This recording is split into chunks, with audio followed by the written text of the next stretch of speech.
Hey guys, if you're catching this on replay, thank you for joining me. I did not put a prompt out. I am homesick today. Well, no, I'm not homesick. I'm home because Luke was sick, and so he's home from school.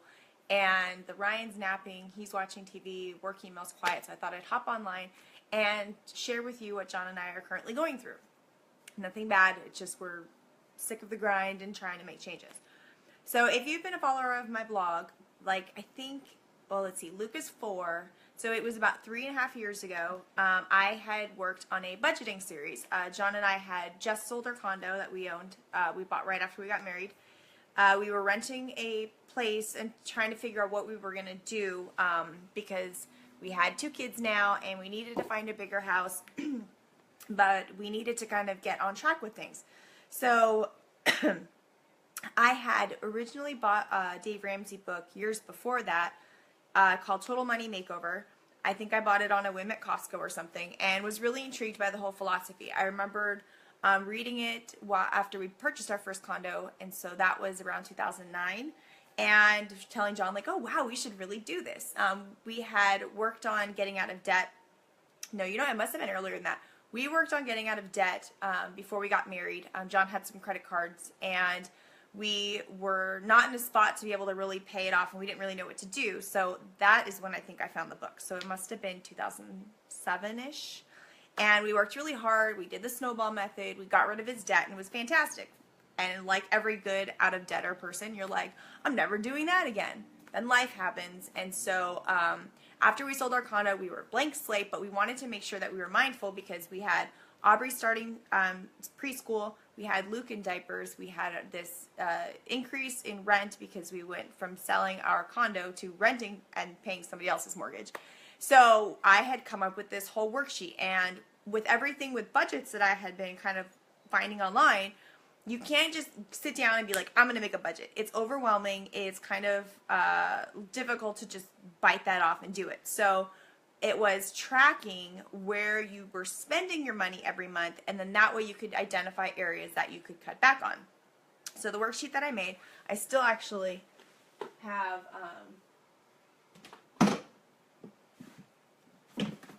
it's still linked on my blog. It's backwards, but it was called the Weekly Spending and Accountability Budget. It was itemizing what bills were due, what stores we shopped at, and then at the bottom was this whole chart to break down where you were spending money on a daily basis. It was food, gas, medical expenses, house supplies, eating out, gifts, clothing, and then blank spots. So I did that for, I know, at least a couple of months. On my blog, I think I tracked it for 6 or 7 weeks, maybe 2 months, and it went really well. I ended up making that a printable. I was selling it on my site. It still gets decent traffic there for people to kind of figure out where to start their process with cutting back on debt. So that was in 2013, 14, I think, when I was doing it. And now let's fast forward. It's 2017. We bought our house. It's going to be 3 years on Halloween. And it's crazy. I can't believe it. It literally feels like I've been here an entire lifetime, but it's only been 3 years. And we have since been here. We've refinanced a couple of times. We've paid off my student loans. We've just been doing really well. And just as happens again, life happened again. So we sat down a couple weeks ago. John was looking over our bills and looking over our debt that we had. And we had credit card debt. We had the upcoming student loan payments for him that starts. We have our mortgage. My car is financed. His car is leased. And I'm trying to think if we have anything else. I think those are like the big ones. And we were just like, you know what? If I have goals for my businesses, besides being a blogger, I've kind of fallen out of doing that regularly. That's why I'm doing the live. But I'm selling Scentsy, and it's going really well, and I have big goals for it. But part of the whole thing that he was saying was, if we want you to do this like 100% of the time, we have to figure out a way to cut back on as much expenses as possible, so when you transition out of your job and the stability of that paycheck, like, we know we can handle everything with my salary and what you're contributing. And I was like, that's completely fair. So it was kind of like, where do we start? Now, our realtor years ago gave us the Financial Peace University kit from Dave Ramsey. and we've never looked at it. Like, I'm like, oh, we're fine, we're fine. Well, now we're not fine, and we need to make things different and do things with relying on an expert to guide us. So we started about 4 weeks ago listening to his tapes, it's CDs, every Thursday night. So once the kids are in bed, we do our duties. So he cleans the kitchen, I make the lunches, we get everything done, and then we sit down on the couch and listen to, it's about an hour long, audio, and working on the workbook. So this is the workbook that goes with it. And there's also another book I just saw in the box, but that I think is like a refresher. So in here, it's like talking about all these steps that you have to do. And John told me early on, he's like, if you want to do Facebook Live with this every week, like together by yourself, he's like, whatever, I'm totally fine. I know other people are in the same situation as us where you think you're doing well, and then you take a step back and you look at your bills and you're like, not exactly what I had planned for all my money. So I am the bill payer in our household. I took it over, I think, when John started going back to school, because with his schedule, we were trying to make sure we were all doing the handling our jobs correctly. So he was working to get his master's, and my job was the house. And so I was in charge of the bills and took care of them, no big deal. Well, now, like, John is I'm still doing the bills, but he's transitioned into more of like the financial analyst role, I would say. He is pulling up the bills that our bank statements. He's also taken over and really having me identify my business stuff, because for me, I'm like, Scentsy is fun money. Like, I earn money, I get my commission check, I use it to buy supplies, I use it if I want to buy some LuLaRoe, I use it for this, and he's like, no more. He's like, I'm not making fun of you for anything that you've done or like reprimanding you, but if you want this to be a business, this is not how businesses operate. They do not use their money that they earn to pay for fun stuff. So he goes, that comes out of our family budget, not that. So he's made worksheets for me to keep track and like plug in and see how much I'm earning, how much I'm spending, and my net loss, net gain, or my net loss, my net gain. And it's kind of intimidating because I don't like Excel, and he's gotten really good at it from all his classes for his master's. So so the first week you kind of like write out everything, realize like, oh, well, that's why we have credit card debt. We're spending way more money than we ever are earning. Like, it's impossible to keep up.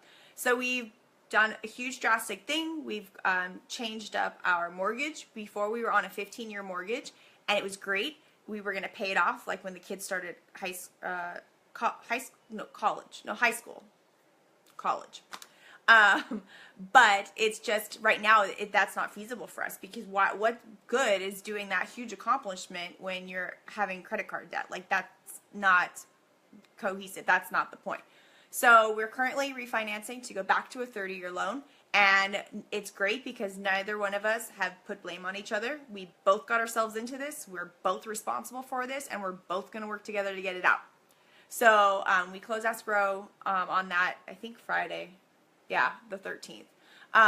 And we are working on identifying exactly what our goal is. Like, number one, pay off the credit card debt. Number two, with Dave Ramsey, you pay cash for everything. I mean, like, if you, like, a big thing. So if you are, like, we want to remodel our kitchen, like, we're not financing that anymore. We're going to save up money and pay for it. And that's really sad because it's, like, it's a 1968 kitchen and I really don't like it. But I'm sticking to this because once we're able to pay off all this stuff, like, it's not a big deal to like save a couple $1,000s in a short time frame because you're not spending that to pay off debt.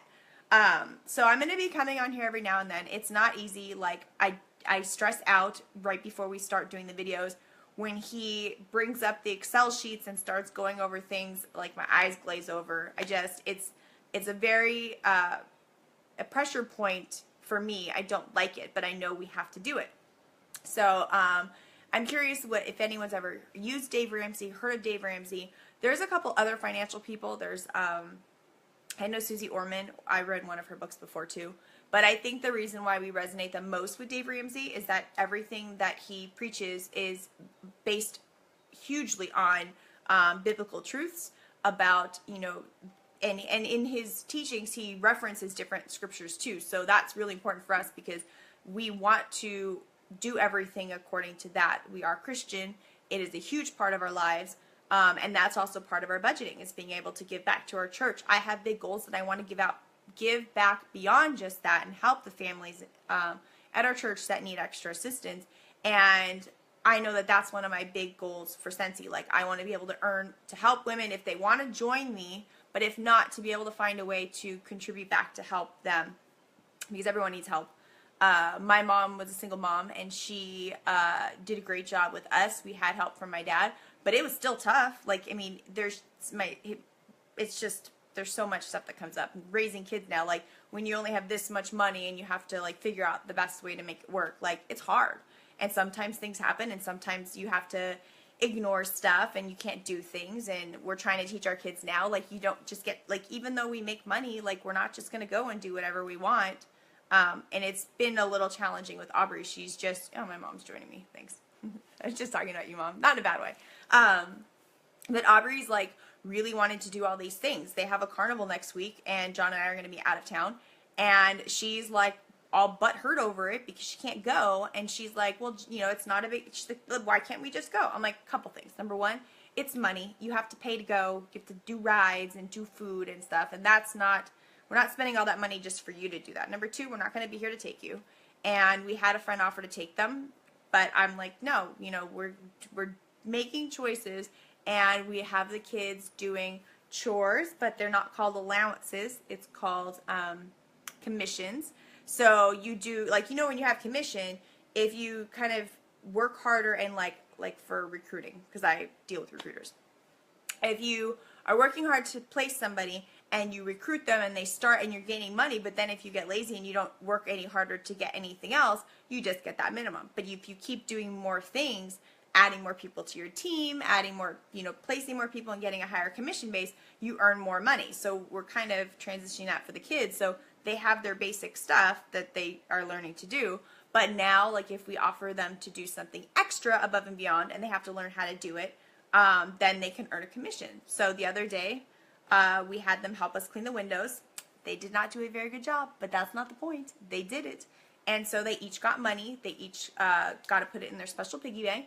And then we will teach them what to do with that money. And whether it's, and like, it's still with the Dave Ramsey method where you save some, you give some, and you spend some. So it's teaching them that balance. So that way, as they get into high school and then college, they're able to go ahead and do the same philosophy, that they're able to, if they have a part-time job in college, they know how to save their money, give their money, save, give, like helping others, so whatever they choose to do, and then spend it on themselves. And it's a huge learning curve, because part of the stuff with this budget, what I never realized, because we didn't do the Financial Peace University before, was that you're supposed to spend every dollar you earn in a month. Where John and I before, we made sure our bills were paid, we had money for this and that, but that there was extra and we would do it somewhere. But that's not what he says. Like Dave Ramsey says at the beginning of the month, you know exactly how much you're earning, your paychecks are the same, my paycheck's the same, and then you spend all of it. So you make sure that you pay extra money towards a credit card, or you give extra money to church, or you make sure you spend the money you need for clothes, but that way at the end of the month you net zero. And that is really hard. John was working on that last night, and I went to bed. I told you, I'm like, Excel files, I'm like, I'm out of here. But it's just a way, because you're supposed to be in control of your money, and you don't give the power to the money, you hold the power. So that is a huge shift that we didn't know before, because we had Financial Peace University in a box for like 4 years. So now we're breaking it open, and we're following steps. So I'm going to come on here periodically to update. But right now our big thing is trying to work everything to get net zero at the end of the month. And since we watched this last week when October already started, I think John was working on getting everything set up. So before November, we'll be able to get November set. And then, you know, it's the holidays, which stinks too. We have Aubrey's birthday Saturday. We have Ryan's birthday next month. The next month is my birthday, and then Christmas. And then it's like, ugh. So we're trying to make sure that we keep that holiday fund in our budget as well. And then later on, like making sure you are constantly adding to a holiday budget every single month of the year. So that way, when it comes time to December, you're not like what Dave Ramsey says, uh-oh, Christmas is here, what do we do?